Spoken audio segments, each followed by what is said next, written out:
so I was still very new and finding my groove and just finding the comfortability in my skin. It's really difficult when you're growing up because you're feeling awkward in your body.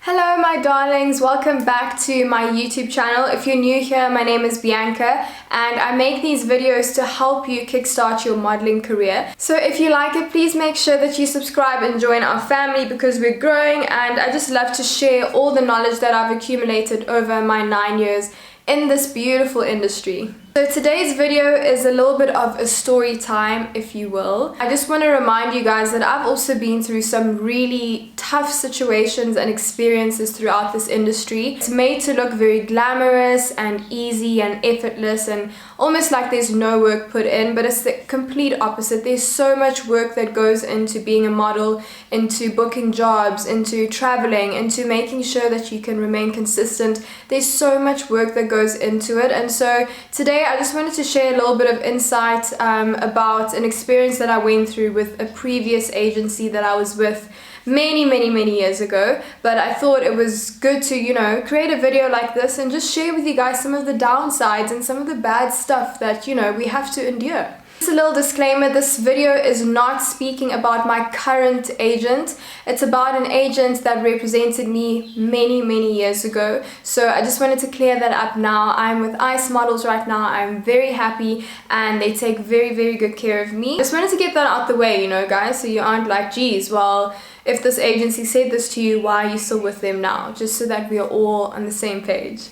So I went into my agency to get my Polaroids done. And if you don't know what Polaroids are, it's basically when you go into your agency and they take pictures of you when you're very natural, hardly any makeup, if any at all. And then they need to take pictures of you in your underwear as well as in a pair of jeans and a nice little vest. And this is just to have an update on what you look like, what your body is currently looking like, so that when they put you forward for jobs, it's an accurate representation of how you're looking. So even if you get a new tattoo, or if you change your hair, or if you've gained a bit of weight or lost a bit of weight, or if you've become a little bit more muscular, or whatever the case is, if there's been any changes in your physical form, you need to go into your agency for Polaroids just to get them done and to make sure that however they are putting you forward, it's a true representation of what you're looking like as a model. So I went in to get my Polaroids done, and the first thing that my agent said to me was,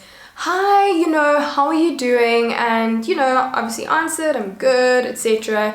And she was like, "You know, you're going to have to stop doing whatever you're doing at the moment, and you're going to need to lose weight around your thighs because you're not going to be able to book any jobs." And so bear in mind, I had already at this point done a swimwear shoot before, and so I was still very new and finding my groove and just finding the comfortability in my skin, you know, because just, I'll speak for females because I'm a female, you know, it's really difficult when you're growing up because you're feeling awkward in your body. A lot of us have experienced this. I know for the longest time I was just uncomfortable in my body, and I always wanted it to look like something that's just isn't even scientifically possible for my body to look like, and that's all just due to society and how we get these pressures to look a certain way by what's put in the media, who's put on magazine covers, how they Photoshop people on magazine covers, and then we think that's actually how their bodies look when it's not. Anyways, I can get carried away about this. That's a story for another day, but that's pretty much what happened. I was very taken aback. I had no idea how to respond to this. I was like, I felt like I looked good. And bear in mind, this was probably when I was at my skinniest in my career because I was also very young. You know, let me just say, guys, when you hit 25, I don't know, stuff happens. Like, stuff happens and your body changes, especially for females. Like, it's just not the same. Like, I put on weight so much more easily and it's so difficult to lose weight. A lot of changes happen. So before I was 25, well, I'm 27 now, but before I hit 25, I was fine, you know. And also at that time I was dealing with a lot of pressure, and you know, I made some bad decisions that really jeopardized my health because I was trying to live up to the standard of what my body, or what I thought my body was supposed to look like.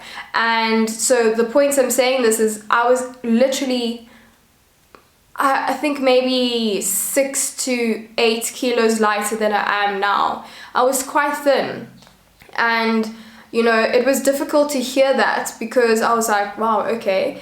And knowing me, I'm a type A personality. I'm very determined. I'm kind of like, if I hear some criticism or feedback, you know, I take it in a good way and I use it as a driving force to do better and to be better. But I didn't realize at the time that that was actually like hindering my mental, you know, and it was messing so much with me because that's all I think about. I was obsessed about weighing myself and like how I'm supposed to look, and you know, it was really bad. I was weighing my food, I was hardly eating any food, I was smoking excessively, and you know, I wasn't really drinking water. I was exercising intensely, but I didn't even have any like fuel from the food that I'm eating to help me get through, you know, a good gym workout.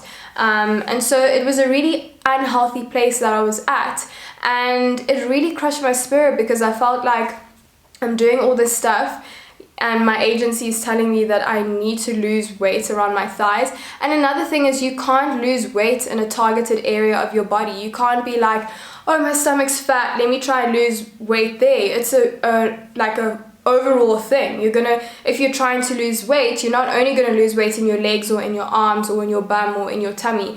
It's going to be like a holistic thing. So, you know, I think that was a hard pill to swallow, and it took me, I would say, about 4 years. Geez, 4 years is a long time, but that's how long it took me to understand that, you know, I don't always have to listen to the opinion of other people, and other people being my agency, when they think that's what's right, you know. There's another client that I worked with a couple of years ago, maybe 5 years ago, and I won't mention them because I'm not here to put people on blast. I'm just sharing my experiences.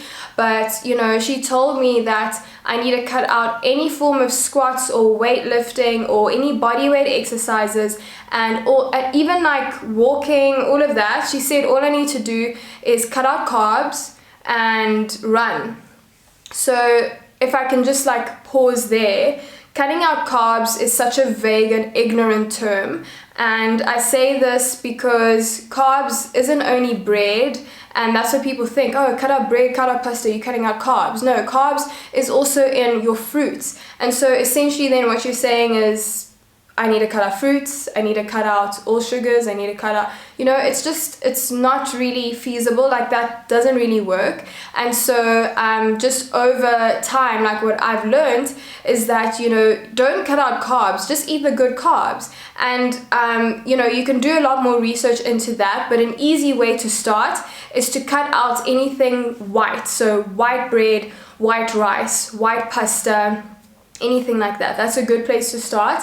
And then replacing that with low GI, with brown, with whole wheat, you know. Of course, you need to see if you are gluten intolerant and like those kinds of things. But this is just like a general like piece of advice that I can give you in terms of changing your carb intake, because yes, some carbs are really bad for you, but it doesn't mean all carbs are bad. Sweet potatoes are amazing. It's such a good replacement for normal white potatoes. And anyways, this isn't a nutrition video, but this is just a little bit of advice I can give you in terms of your eating. And so that's what this client said to me. And she was like, listen, you need to stop eating carbs like completely, and you need to just drink a lot of water and go running. So now another thing is, I hate running. I love exercise, love exercise. At the moment I'm training 6 times a week and I'm absolutely loving it. But I hate running. I hate long distance running. I'm more like, I like high intensity stuff and sprints and that kind of stuff, but I hate running for like kilometers and kilometers at a time. But, you know, I was new in the industry and I was like, oh my word, okay, this huge client is telling me this, so let me just try. And I literally woke up one morning and just got out of my house and I just started running. And I came back, and before I knew it, like, I made my way back and I tracked my kilometers, and I had run for 8 kilometers straight. It's my first time ever doing long distance, ever. Even in school, I only did short distances. And well, the one thing that I learned from that is that my mind is super powerful, but you know, it wasn't my preferred way of training and working out, and it didn't necessarily give me the results that I was looking for. It made me bulk very easily because I build muscle so quickly. It's insane how quickly I build muscle. And so there I was with these like muscular legs, and it wasn't working out. I had to just give you that little bit of info because it's very easy for people who may be in high positions, especially when you're starting out, to have an opinion in terms of how your body needs to look. I mean, let's just be real, guys. If you're trying to be a model and, you know, have your picture taken, do TV commercials, that kind of thing, then you need to just make sure that you're in shape. That's just standard. Like, that's just, you know, it's standard. You need to make sure that you look good and you are in shape. But I would say that, you know, for me, it took me some time to get there, but I've just paved my own lane completely. Like, there's no other model that looks like me, that has body type like me, that nothing. Like, I had to create my own lane. And I mean, I'll say to you right now, it's the most difficult route to take, but it is so worth it. I am so happy. I'm at a point in my career where I can say, I don't really like that, or no, I'm happy with how my body looks, or I want to try and do these types of jobs, or, you know, I have a say. And the only way that you're going to get there is by, you know, also standing your ground. However, you need to just weigh out the situation. There are some things where, you know, you're going to kind of have to just follow the way it goes. For example, I have quite a lot of tattoos right now, and you know, I didn't enter the industry with like all these tattoos. It's something that obviously over time I would get another one and another one, like as I've been building my brand. And so I'm able to, you know, also makeup, guys, you literally just cover them up. It's so easy. I want to do a video actually just to show you how easy it is to cover your tattoos. So if anyone ever says like you can't have tattoos and be a model, like, honestly, there's makeup. But anyways, you know, I had to make sure that I was just more plain blank canvas, because that's how you have to enter into the industry until you find your feet. Listen to what your agency has to say, listen to their advice and comments, and just see how it resonates with you, how it sits with you. Does it make you feel terrible about yourself? If so, then just reassess and reevaluate with them. This is just a reminder to all of you that you are so beautiful as you are. Please don't change. Please don't feel the pressure to look a certain way or to be someone who you aren't. It took me a very long time to understand this and to really grasp this concept, because it's so easy to say it, but then you actually have to live it and believe it and be it and embody it, and that's not easy. So I'm here just to remind you guys that you are beautiful and that you can make a career out of how you look right now. Just make sure that you are involved in healthy habits, that you are eating right and exercising well, and everything will be fine, I promise you. That's it from me today, guys. This video is just a reminder to own your body, love the skin that you're in, and it is a process, so don't be so hard on yourself. And also just watch out for anyone who may be saying something to you that's impacting you negatively and making you do unhealthy things. It's really important that, you know, you look after your health in terms of your physical form, your mental state, spiritually, financially. Just all forms of health are so important, especially in this industry, like just to make sure that you can actually last and have a long career. This career can be short-lived, definitely. I won't say it is, because after a certain point, it really just becomes about how you brand yourself and how you package yourself. But you can make a good living out of this career as long as you are healthy and you are in a good mind space. Thank you guys so much for watching. Please make sure to like, comment, share, subscribe, and I'll see you in my next video. Bye, guys.